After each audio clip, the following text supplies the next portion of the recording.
ये तो कुछ होगी ना, इसकी वजह क्या है? ज्योति से कोई बातचीत हुई है आपकी इसको लेकर के? कोई समझौता हो रहा है क्या? नहीं, इधर देखिए बताइए, क्या किसी शिकायत पत्र वापस आपने क्यों लिया? क्योंकि शिकायत आपने की थी खुद ही उन्होंने कहा मैं सोच विचार कर शिकायतें वापस ले रहा हूँ।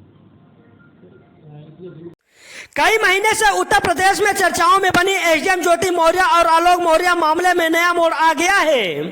प्रतापगढ़ में सफाई कर्मी के पद पर तैनात आलोक मौर्य ने एसडीएम पत्नी ज्योति मौर्य के खिलाफ भ्रष्टाचार के गंभीर आरोप लगाए थे।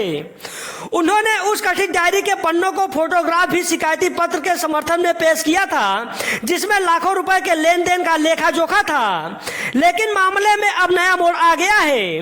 पीसीएस अधिकारी एसडीएम ज्योति मौर्य के खिलाफ लगाई गई भ्रष्टाचार की शिकायत को उसके पति आलोक मौर्य ने वापस ले लिया है।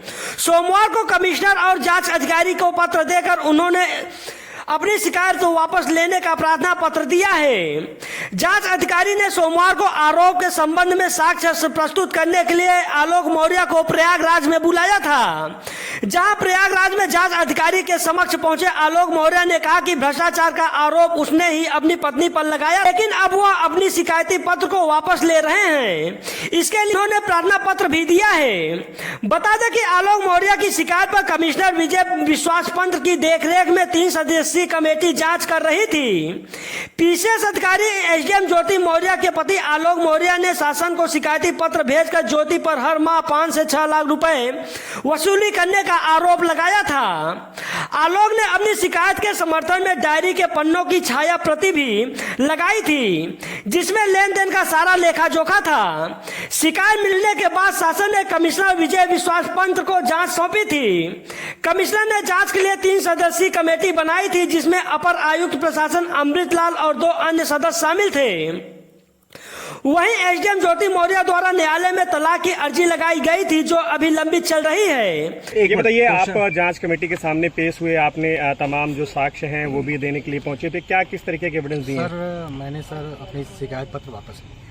शिकायत पत्र वापस लिया, क्या वजह इसके पीछे की? सर कोई वजह नहीं है सर, मैंने अपनी शिकायत पत्र। कोई धमकी उनकी मिल रही थी क्या? नहीं सर। जो इतना बड़े एलिगेशन आपने लगाए थे तम उनके ऊपर भ्रष्टाचार का, क्या कोई समझौते को लेकर के कोई बातचीत चल रही? नहीं सर, मैंने सर अपनी शिकायत पत्र। वजह क्या है? वजह तो कुछ होगी ना, वजह क्या है? ज्योति से कोई बातचीत हुई है आपकी इसको लेकर के? कोई समझौता हो रहा है क्या? नहीं, इधर देखिए बताइए, क्या किसी शिकायत पत्र वापस आपने क्यों लिया? क्योंकि शिकायत आपने की थी खुद ही भ्रष्टाचार का आपने आरोप लगाया था उनके ऊपर। सर मैंने बस शिकायत वापस ले लिया और कमेटी क्या चाहते हैं कमेटी के दबाव है? नहीं सर। क्या वो पीसीएस अधिकारी है, इस वजह से लग रहा हो कहीं उनकी लॉबी जो है वो आपके ऊपर दबाव डाल रही हो? नहीं। ये बताइए, आज अधिकारियों के सामने आपने पत्र वापस लिया है? अपनी जो शिकायत थी उससे मैंने अपनी शिकायत नहीं, गलत थी आपकी शिकायत जो थी। नहीं शिकायत सर मैंने जो था मैंने वापस। सबूत नहीं थे क्या आपके पास? आपने कहा तो पिछली तारीख में आपने कहा था कि सबूत नहीं